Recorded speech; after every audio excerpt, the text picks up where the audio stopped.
Good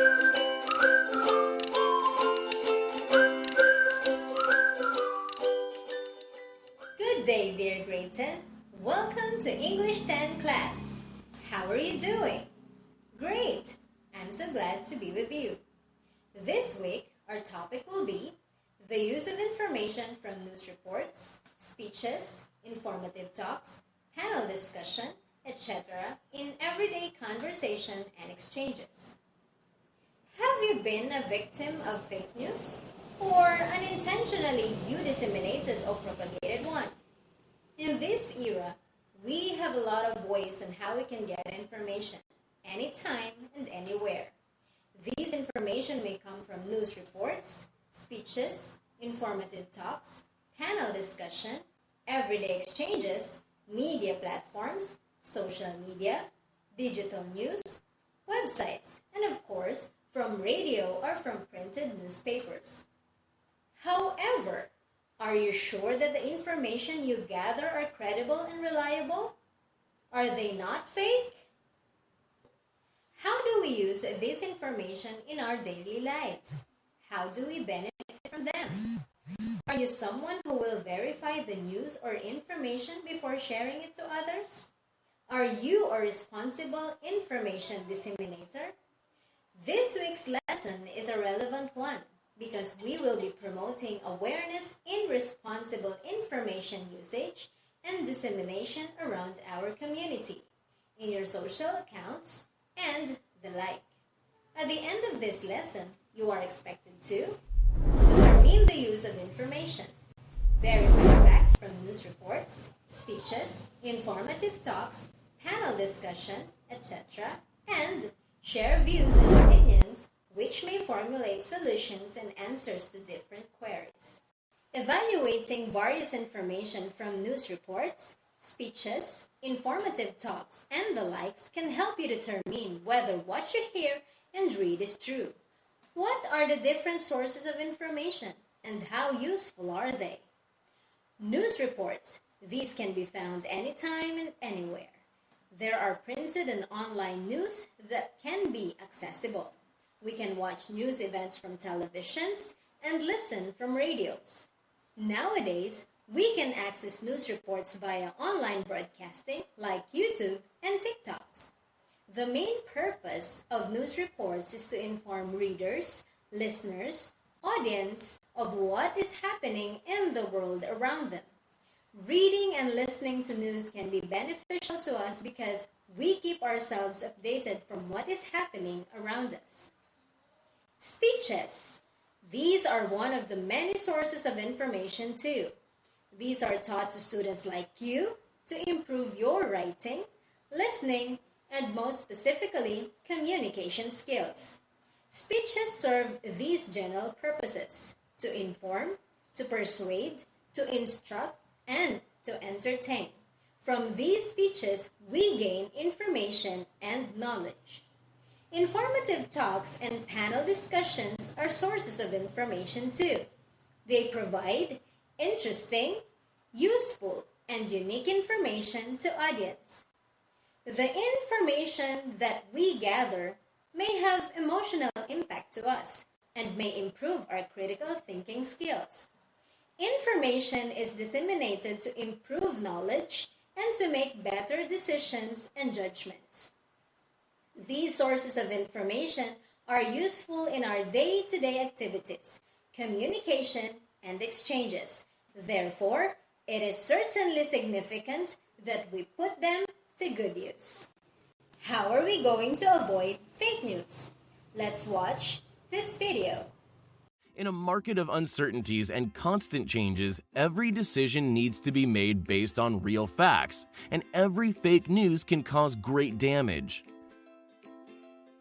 So we separated some tips for you to identify fake news and prevent them from spreading around, causing even more problems. First, decide who to trust. Always check the credibility of the author and, if possible, do a quick detective job looking for similar or identical news on other trusted portals. Also, always remember to read the news until the end. This is because in the race for clicks, the headlines are often exaggerated or sometimes do not correspond with the actual content of the news. And pay attention to the pitfalls. Always look at the date, context, and the address of the portal. Old news repositioned or taken out of context can be reused on sites with fake addresses. Another factor to pay attention to is the text itself. If there are many grammatical errors or the news is in a very provocative or evidently impartial tone, there are strong indications of fake news. And the most important, do not share. Even if it's news that is very housed or apparently harmless, once you have identified that it is fake news, inform the person you shared it so that you do not continue spreading it. And if it's too late and you've helped spread fake news, notify the groups and people you've shared with and remove your posts. It's never too late to speak the truth. Did you take the tips? Join us to have a society increasingly protected from fake news and cyber attacks. The video that you have seen comprehensively discussed about misinformation, disinformation, and fake news. These words are associated with wrong or false information. Misinformation is the spread of false information because someone believed it to be true. Disinformation, on the other hand, is a false information that is propagated by someone even if he or she knows that it is wrong. Fake news is purposefully crafted, sensational, emotionally charged, misleading, or totally fabricated information that mimics the form of mainstream news. How to verify information to avoid misinformation, disinformation, and fake news. Look for this. Who or what or where is the source from? Is it legitimate? Are there misspelled words or are there grammatical issues? Are there other sources or platforms that support the legitimacy of the information? Are the evidences presented in the news detailed, consistent, and supported by facts and quotes from experts and the like? If you want to know if the information that you have seen on your news feeds is fake or not, you can visit factcheck.org. How about for images? Have you encountered photoshopped or edited ones? You can visit Photo Forensics and Google Reverse Image Search. We must take part in stopping the spread of fake news. The information that we get in our day-to-day activities like news reports, speeches, informative talks, panel discussion will affect not just us but everyone in our community. That's why we must be vigilant. Think many times before you share.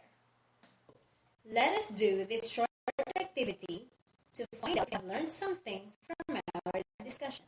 Type your answers in the comment section. You have 5 seconds to answer. Let's begin. True or false? Number 1. Facts are verifiable.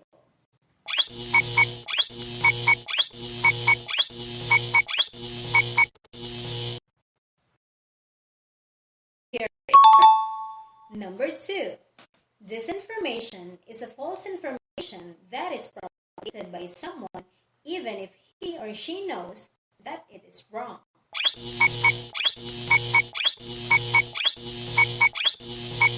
Correct. The answer is fact. Number 3.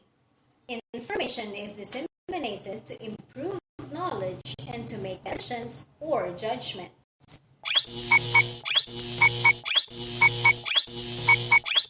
Is your answer fact? It is correct. Number 4. News reports, speeches, informative talks, panel discussion can be sources of information.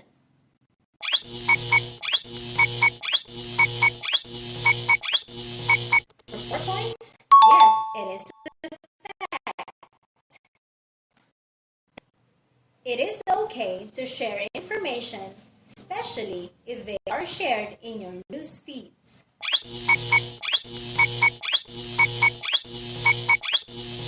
The answer is false.